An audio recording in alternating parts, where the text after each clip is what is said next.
Hello, sir. Let's get started. Yeah. Hello, sir. I am Onik, and I'll be hosting your session for today's live for eSummit 2020.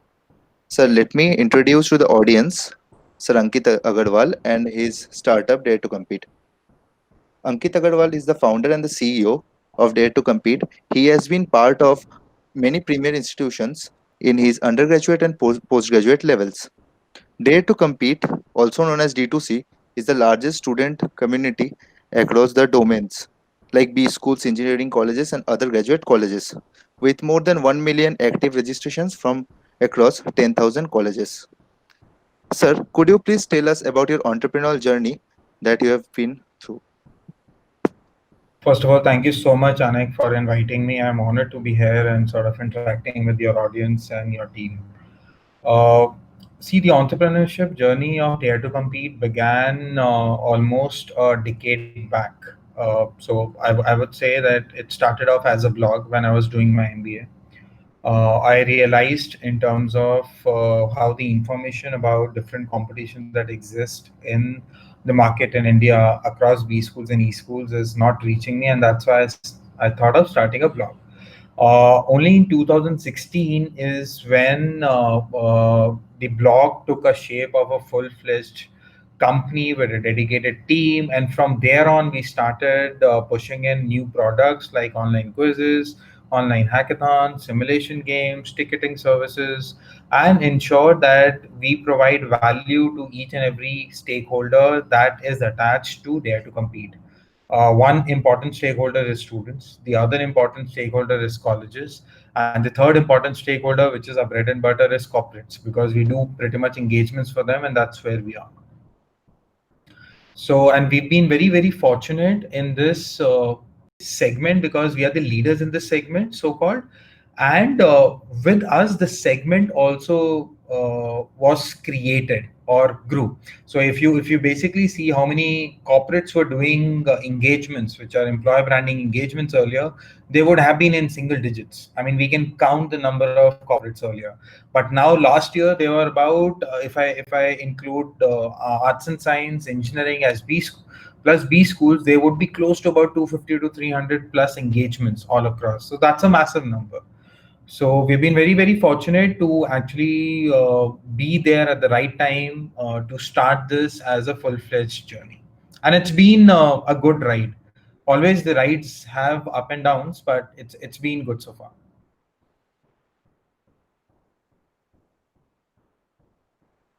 Anik, you're on mute. Sir, who was Sir Ankit Aggarwal when he was 18 or 19 years old? Just like any other sort of teenagers, didn't know anything about what's lined up next.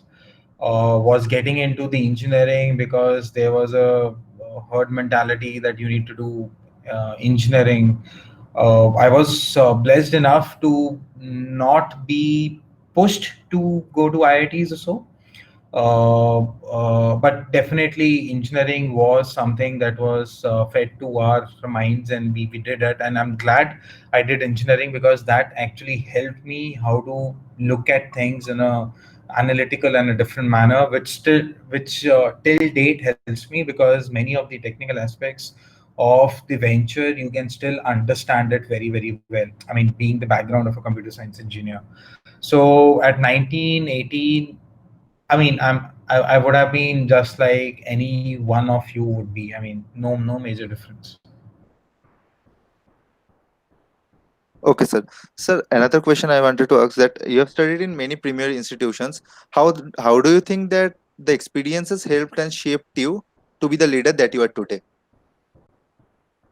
I think one major aspects of the institutes, irrespective of the course that you're studying, if the institutes can basically provoke you to think through different vantage points for a solution, they've made their mark and they've made their cut. So I would say that I've been blessed to be taught by very, very good professors, to be taught in great institutes. The only thing that I've learned from any of my colleges or the professors or the peer is how you interact and how you think through different possible scenarios. I'm also a great believer that nothing, and trust me, nothing can replace an in person classroom experience wherein the discussions are happening in a very, very enriching manner with the professor, with the peers, and discussing on different aspects of the problem. I think that those discussions are your main learnings. Otherwise, you can actually take up a book of any course and all, and you can read through it. You actually don't even need an online course. So I still believe that the best way to learn is not only to go through the online courses, but to discuss it with your friends, with your professors, and with your peers. Sir, today there's a certain craze about entrepreneurship in our country, but when you started this journey, like did most of the people didn't even knew about the meaning of the word, what is entrepreneurship and all. Sir, could you just wonder, like what made you choose the entrepreneurial life I according to think that? I'll take these two questions separately. So let's say Okay, sir. that holds true as well in terms of today as well. I don't think any everybody understands the meaning of entrepreneurship. Okay, it looks glamorous that hey, you're the founder and CEO of such and such company. Very frankly, 50% of them who jump in, they are only because they want to be called as the entrepreneur. But more importantly, I think outside of this word, you need to own that responsibility for the idea or the solution or the problem that you're actually solving. If you understand that it is your ownership to run that company, to ensure that it is profitable, it is going on nicely, you have an onus of all the employees that are working with you to ensure that they are also growing professionally and personally along with the company. So it's a huge responsibility to be an entrepreneur, and once you dive into it, then you realize that as to what world are you in. So trust me, unless and until you dive into it, you won't understand. And that was true for me as well. But now I know what entrepreneurship means. Earlier, I wouldn't have, right? So that is basically why people want to get into entrepreneurship and what entrepreneurship is all about. And also, I would also say that just identify as to what you want it to be. I mean, maybe entrepreneurship is not for everybody. Job is also not for everybody.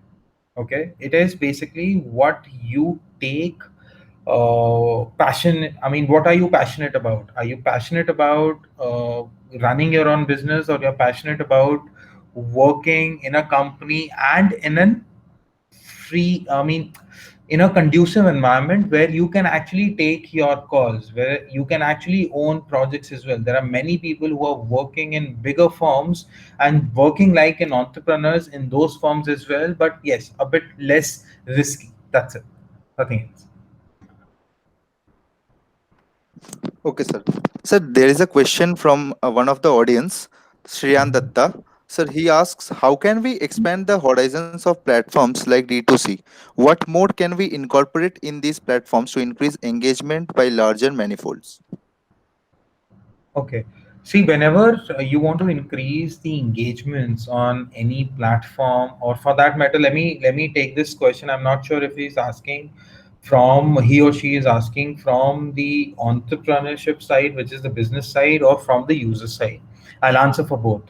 From the entrepreneurship side, which is me, you need to think through as to how one you can diversify your revenue streams, because you may not be dependent on just one revenue stream to get you that business and to achieve profitability, given the uncertain scenario that we are in.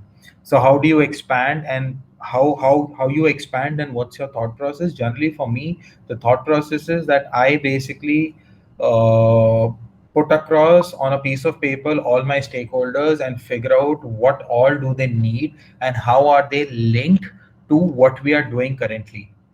So, I mean, you can't go into a, I mean, yes, technically, yes, you can go into a completely different business which is not related to what you're doing right now. But even if you want to do it, you will have to take a strategic call, because then you may need a completely different team to manage it.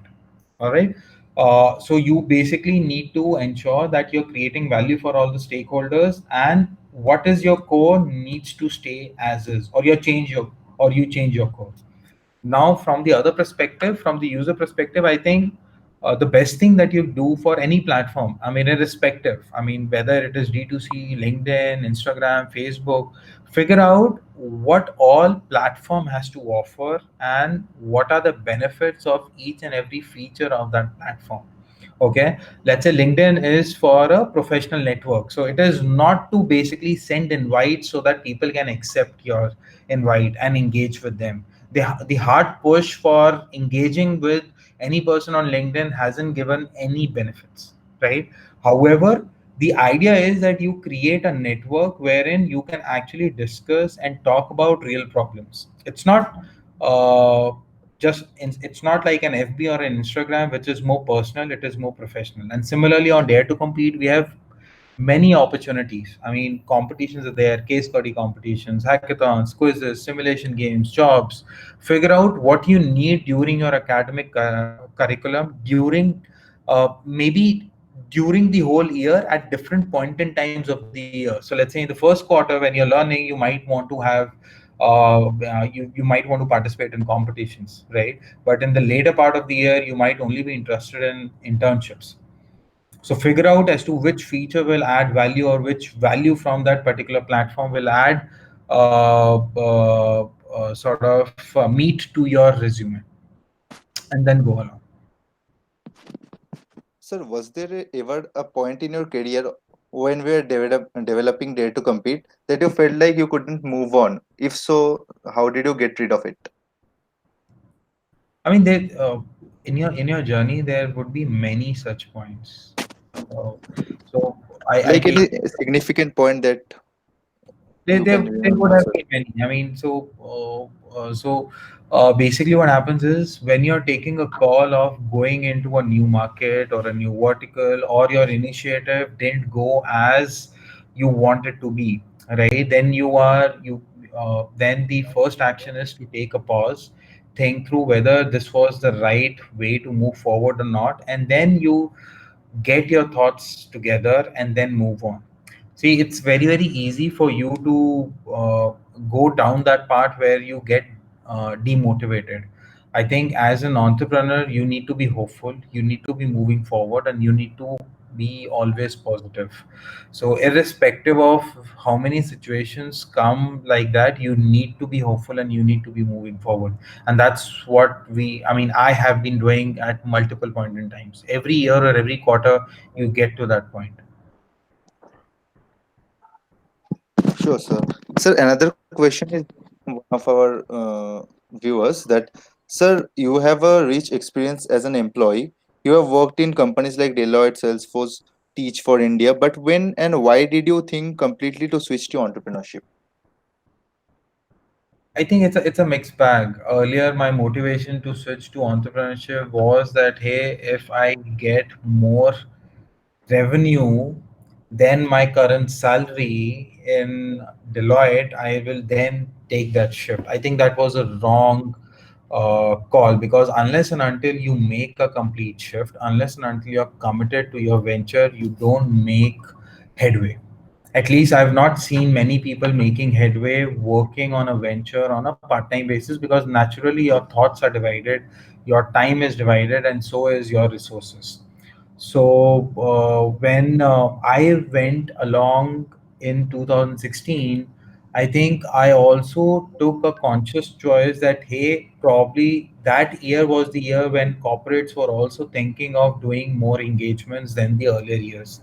So I think that market that we created, it was the right time to basically jump in and create that market, because only then the people were uh, I would say open to the idea of doing competitions for the student community under the employer branding heading. Otherwise, earlier it used to be just pre-placement talks, go and hire, but we have been redefining the whole structure where the hiring can happen through gamified engagements like what we have been executing. Sir, another question is there from one of our viewers, Ayush Datta. Sir, what do you think the pandemic effects of the business worlds are? I mean, there would be many. I mean, overall, every business would have been impacted either in a negative way or in a positive. Mainly, majority of them are being impacted in a negative way itself. The edtech economy is booming, whereas the travel economy has actually zeroed, right? So there will be aspects on the pandemic on your business in all the ways. For us, at one end, our ticket sizes for all our clients will be going down because the clients are taking an impact in their own businesses. However, since everything is going digital, there are more people coming onto the platform and more people who want to do digital engagements. So my sense is that hopefully, even if we don't grow, we might be able to balance out the negative impacts of the business with the new business streams or the new companies that are looking out to do more engagements. So let's talk about Get Admissions. How did you get the idea for it? I think the get admissions concept was so in Delhi there was a huge hue and cry about nursery admissions. Until date, it is.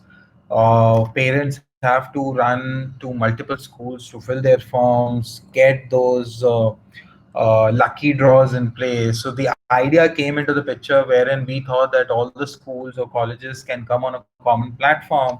A person, a parent, or a student doesn't have to run through multiple colleges or schools. They can fill up one profile, click on the colleges that they want to go to or apply to, and boom, they make the payment and the application goes through all the colleges.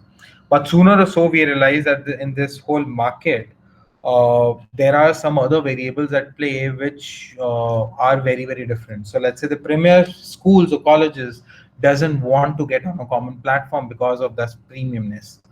The not so premium colleges doesn't give you any because they don't get too many applications. You can't make money from it.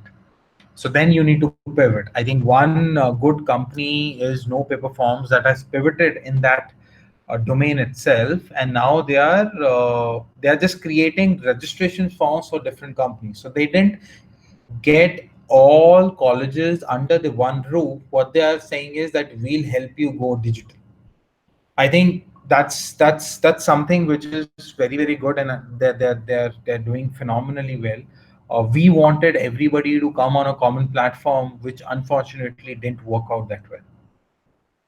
But the learning of that thing was very well. I mean, we went and spoke to Delhi University, JNU, many big colleges, and to our surprise, everybody was open to the whole idea.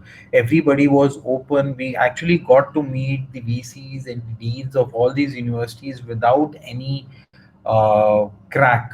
Okay, we just waited. We went to Delhi University. We asked for the dean meeting and all, and in a matter of two hours or so, we got to meet the dean or the VC.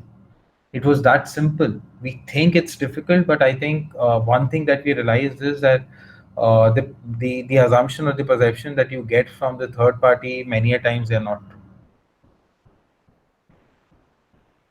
Sir, since Dare to Compete is a website in which a lot of colleges coexist, was there ever a point in which there was foul play in terms of endorsement? I think in every business you'll have to create boundaries.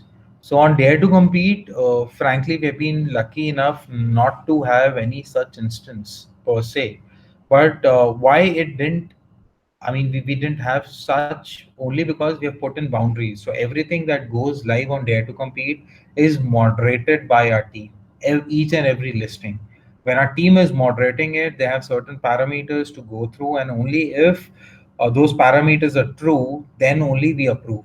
Now, there might be certain scenarios wherein, because of unseen circumstances, let's say a college is organizing a competition, they have established or they have put across a prize money of 25,000, and due to some or the other foreseen reason they are not able to give 25,000, they decrease the prize money to 20,000. Then we basically ensure that they communicate it really well to all the students as to why it was decreased. And then we also take corrective measures in terms of the next time they got onto the platform, we take an assurance that this time that decrease won't happen. So there are boundaries and there are moderations at play, which avoid such instances on Dare to Compete. Sir, how would you give a token of advice to the budding entrepreneurs who are thinking of starting up with something new? I mean, my piece of advice is that don't think twice to get into entrepreneurship only because you don't know what you don't know. My biggest fear till date is that I don't know what I don't know, but make efforts to get to know each and every variable attached to your idea. Once you know more variables or an exhaustive list of variables, you'll be at ease. And there is no better time to jump. Okay, whenever you think you're ready, just go in. Just work as if there is no tomorrow. So I mean, just go and run. That's it. Sir, another question from one of our viewers, Shashwat. Sir, Dare to Compete is based on a very unique idea to provide a global platform to conduct competitions. From where did you get the inspiration for this? I mean, during my college days, I was not getting information about the competition. So I was kind of a guy who wants to participate in competitions, who wanted to compete, showcase my talent, and learn from the whole exercise. Sooner I realized that somehow the information is not reaching me, and that's how I created that intermediary website or a blog to start off with. And slowly and steadily, we sort of realized that, hey, it is not just students who are organizing it, it is also for corporates where they can actually use these gamified solutions or engagements to engage students and create their employer brand. So it was a learning throughout the journey that made us what we are today. Sir, in the world of ups and downs, what are the future plans of D2C? Oh, so there are many areas that we are trying to get in. So right now, from the employer branding lens, we are in pre-hiring engagements. Last year, we hired our hiring platform as well, which is for digitizing campus recruitments. Soon, we are launching 2 or 3 initiatives, which I can't discuss at this point in time, but they will add more value to all our stakeholders, irrespective of the financial. A burden of that vertical, whether corporate will do it or a student will do it. Our intention is not to burden students with any paid offerings or not too many paid offerings as such. So yes, we are expanding, we are diversifying into new areas, but connected to that logic of we will give you more opportunities in which you can invest your time, learn from it, and showcase your talent to the world. Sir, another question is there from our audience that you found a problem, you found a solution, that is D2C. Is that the key to the birth of all startups? We wanted to know your view on this point. I mean, very frankly, my personal view is that you may not be every time solving a problem. You may identify a latent need. So that's not a problem at that point in time. Okay. Nobody notices that's a problem. But you have identified a latent need which nobody knows. You create a solution for it, and then people use it only for the convenience. Okay, and then retrospectively you say that, hey, that was the problem that I solved. So eventually what happens is that when you're identifying a latent need, I don't think that's a problem. That's an area to be captured, because even if that doesn't exist, there is a different way of going about things. And similarly, there can be other ways wherein you're actually working on a problem that needs to be solved, right? So I mean, I have two different viewpoints on this, but yes, majorly you would hear that you need to have a problem and you need to be solving one. What you need to do is, in many cases, you need to identify that latent need that becomes a problem later on, only because you have made a habit of that solution for the user. Okay, sir. Another question from one of our viewers that what has been the best and the worst advice that you have received while you were starting on your journey? Uh, okay.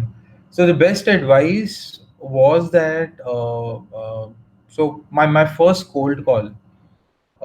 Actually, we don't do cold calls, but earlier when I started off, I did my first cold call to an HR from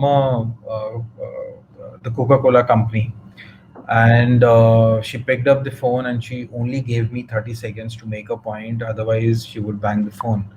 And trust me, I couldn't make anything. I mean, I was and I was just I was just clueless as to what should I be speaking in those 30 seconds. So that was I mean, she didn't give advice as such, but that made me realize that anything that you do, you need to be very very clear in your mind as to what needs to be spoken about.